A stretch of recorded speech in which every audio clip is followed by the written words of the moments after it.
बहुत समय पहले की बात है। एक छोटे से नगर में गोपाल नाम का व्यापारी रहता था। वो अनाज, मसाले और सूखे फलों का व्यापार करता था। उसकी छोटी सी दुकान थी, पर उसकी ईमानदारी और सच्चाई इतनी मशहूर थी कि लोग दूर दूर से केवल उसी की दुकान पर खरीदारी करने आते थे। गोपाल का चेहरा हमेशा मुस्कान से भरा रहता था। वो हर ग्राहक का आदर करता और कभी झूठ नहीं बोलता था। उसकी दुकान पर एक तख्ती टंगी थी, सच्चाई ही सबसे बड़ा लाभ है। गोपाल का ये संस्कार बचपन से ही था। उसके पिता भी एक व्यापारी थे। उन्होंने हमेशा उसे सिखाया था, बेटा, अगर व्यापार में भरोसा टूट जाए तो कोई भी पूंजी काम नहीं आती। एक बार उसके पिता ने उसे थोड़ी सी पूंजी दी और कहा, जा बेटा, आज से तो खुद बाजार में अनाज बेचेगा।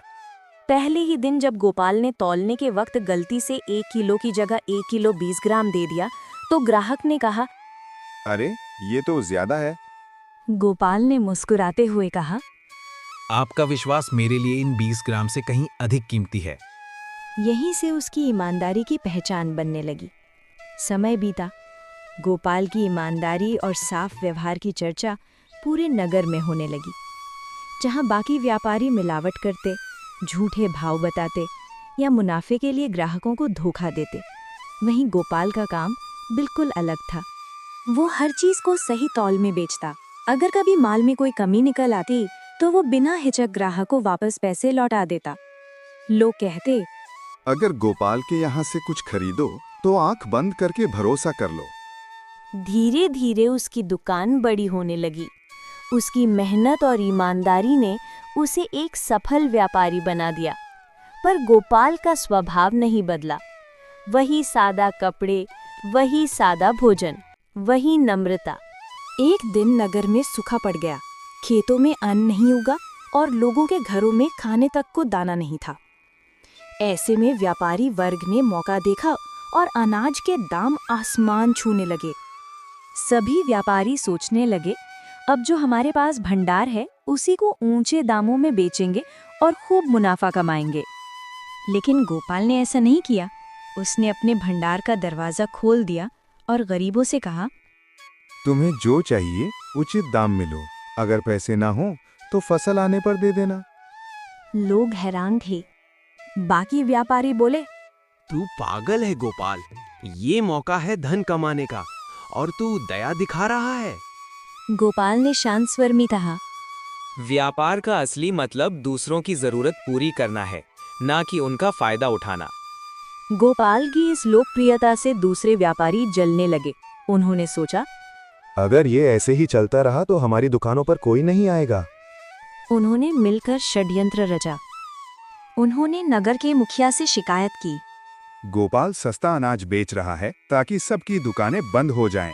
वो जानबूझकर बाजार में असंतुलन फैला रहा है। मुखिया ने बिना जांच के गोपाल को बुलाया और कहा, अगर ये सच है तो तुम्हें जुर्माना देना होगा और दुकान बंद करनी होगी।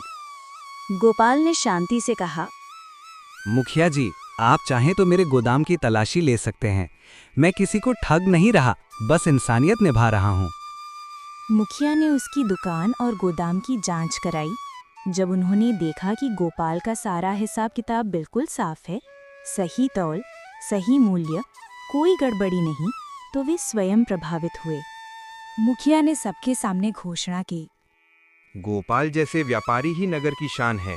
ऐसे व्यक्ति पर कोई आरोप नहीं लगाया जा सकता। बाकी व्यापारी शर्मिंदा हो गए। कुछ महीनों बाद नगर में नए राजा का आगमन हुआ। राजा बहुत बुद्धिमान और न्यायप्रिय था। वो स्वयं नगर के सबसे ईमानदार व्यक्ति की खोज करना चाहता था ताकि उसे विशेष सम्मान दे सके। राजा ने एक योजना बनाई। उसने अपने मंत्री को भेजा और कहा, किसी व्यापारी के पास जाकर थोड़ी सी मिलावट किया हुआ सोना बेचो, देखो कौन इसे पहचानता है। मंत्री ने कई व्यापारियों को सोना दिखाया। सबने बिना परखे खरीद लिया क्योंकि सोना चमकदार दिख रहा था। फिर मंत्री गोपाल की दुकान पर पहुंचा।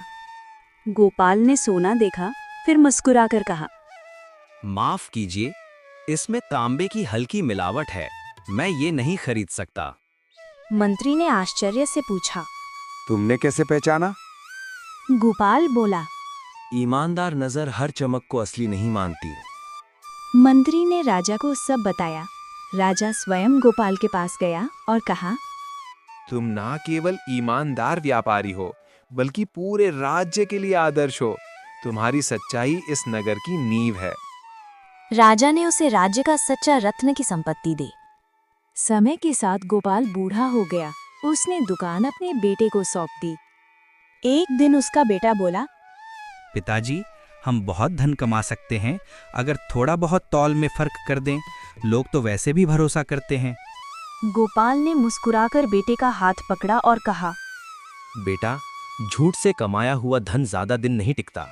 ईमानदारी से कमाया 1 रुपया भी झूठ से कमाए 100 रुपयों से बड़ा होता है। फिर उसने अपनी पुरानी तख्ती दिखाई जिस पर लिखा था, सच्चाई ही सबसे बड़ा लाभ है। बेटे ने उसी पल अपने पिता के पांव छू लिए और कसम खाई कि कभी झूठ नहीं बोलेगा। गोपाल की मृत्यु के बाद भी उसकी कहानी नगर नगर गूंजती रही। लोग कहते, अगर ईमानदारी को चेहरा देना हो तो वो गोपाल जैसा होगा। उसकी दुकान आज भी उसी नाम से चलती रही, सच्चाई भंडार। कई पीढ़ियां गुजर गईं, पर गोपाल की ईमानदारी की मिसाल आज भी दी जाती है। उसने साबित कर दिया कि सच्चाई में वो ताकत है जो समय, परिस्थितियों और लालच से भी बड़ी होती है।